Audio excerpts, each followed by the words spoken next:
What's up guys? Kumusta kayo? It's me again, Joseph Kate. So for today's video guys, let's talk about BPI credit card, no annual fee for life. So yung pag-uusapan natin guys is yung BPI credit card na pwede siyang i-convert into no annual fee for life. Sa video na to guys, pag-uusapan natin kung paano maging qualified yung hawak mong credit card sa BPI into no annual fee for life. Take note lang guys na hindi po lahat ng credit card ni BPI is pwede siyang maging qualified into no annual fee for life. Meron lang pong designated credit cards si BPI na kung saan convertible siya or pwede siyang maging qualified na ma-convert into no annual fee for life. But nais kong malaman ninyo guys, before anything else, may spending requirements po siya.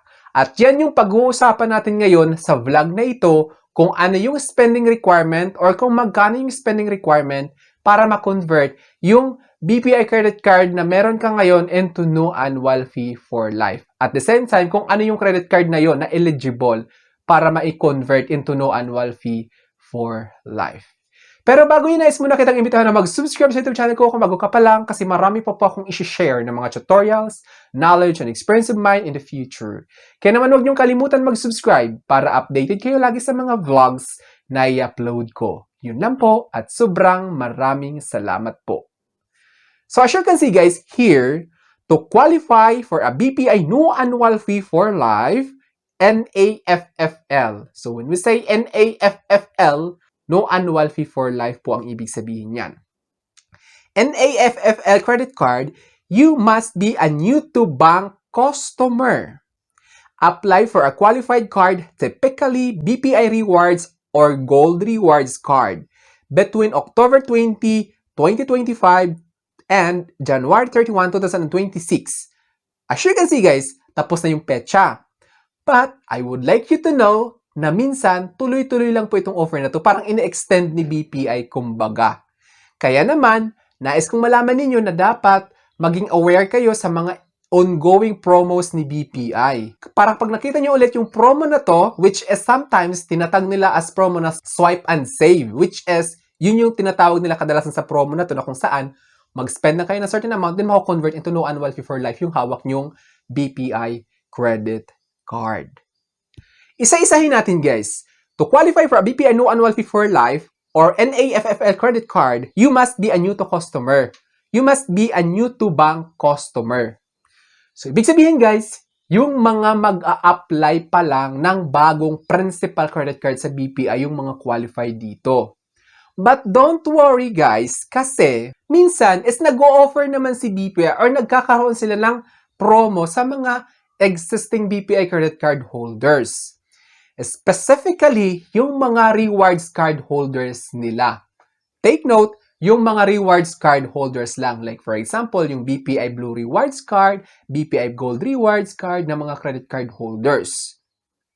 Ngayon, kung ganyan yung credit card mo, kahit hindi pa kayo naging qualified for no annual fee for life, bantayan ninyo kasi minsan si BPI is nagpo-post sa page nila na meron silang ongoing promo na kailangan nyo lang mag-spend ng certain amount para ma-convert or para maging qualified yung hawak nyong BPI rewards cards into no annual fee for life. So ito yung key requirements and steps guys para at least maging qualified yung BPI credit card ninyo into no annual fee for life. Target cards as you can see, primarily the BPI rewards cards, yung blue or BPI Gold Rewards cards. So, dalawang credit card yung pinaka-target ng promo na ito. Eligibility must be a new BPI principal card holders, no existing BPI card, and no cancellations within the 12 months. Tulad ng sabi ko, huwag kayo mawala ng pag-asa yung mga may dati ng BPI na credit card, no? Kasi minsan nag-o-offer din sila. But ito ay parang regular offer ito. Minsan pag naging mabait si BPI, nag-o-offer po sila na kahit ikaw ay naka-apply na hindi ka na bago sa BPI, kung okay naman yung records mo, minsan pinapadalan kayo ng offer na ganun. Kaya be a good credit card users or be a good payer sa BPI credit card bills ninyo. As you can see, must be a new BPI principal card holder. Yung mga bagong mag-a-apply, tapos wala kayong pinakancel na BPI credit card from the past 12 months. Then ito na ngayon yung spending requirement, guys. Nais kong i-share sa inyo para at least maging aware kayo. Ito yung spend requirement, guys. If ever na mag-offer si BPI na mga promo nila na kung saan yung hawak yung credit card or yung mga bagong credit card mag-a-apply is qualified siya for no annual fee. Kasi may spending requirement talaga siya. Para sa BPI rewards cards, spend at least 30,000 pesos. To be specific, yung BPI Blue Rewards card yung tinutukoy dito. Ngayon, para ma-convert yung BPI Blue Rewards card ninyo na BPI na credit card ninyo into no annual fee for life, kaya kailangan nyo mag-spend ng 30,000 pesos. BPI Gold Rewards cards, spend at least 50,000 pesos. So, para naman sa mga BPI Gold Rewards card, 50,000 yung kailangan yung spend para ma-qualify or ma-convert into no annual fee for life yung BPI Gold Rewards card, credit card ninyo sa BPI. Spend period, usually within 60 to 90 days after card approval. Take note lang guys na nung nag-apply kayo ng BPI credit card, tapos na-approve, magsisimula agad yung 60 to 90 days. Kaya naman, make sure lang guys na makuha nyo agad yung credit card pagka-deliver. So halimbawa, wala kayo sa bahay, mag-iwan kayo ng delivery authorization letter, which is, at saka valid ID ninyo, of course, kung aalis kayo, para at least kung dumating yung delivery rider ng BPI credit card ninyo, ibigay ni rider sa tao na nandun sa bahay ninyo. Kasi ganun yung ibang rider. Tapos, much better, mag-iwan na rin kayo ng authorization letter. Kahit isulat nyo lang, this is to authorize, pangalan, kung sino yung maiiwan sa bahay, name appear above, I hereby authorize to receive my BPI credit card as proof that I am allowing her or him to receive my BPI credit card. I will be signing 3 specific signatures below. Ganyan. Tapos yung valid ID ninyo para at least maging confident si rider na ibigay yung credit card ninyo. Para sure, para ma-avail ninyo yung 60 to 90 days after card approval na spending requirements. Kasi minsan hindi talaga agad dumarating yung BPI credit card. Valid transactions, retail, online, and installment transactions, bills, payments, and credit to cash.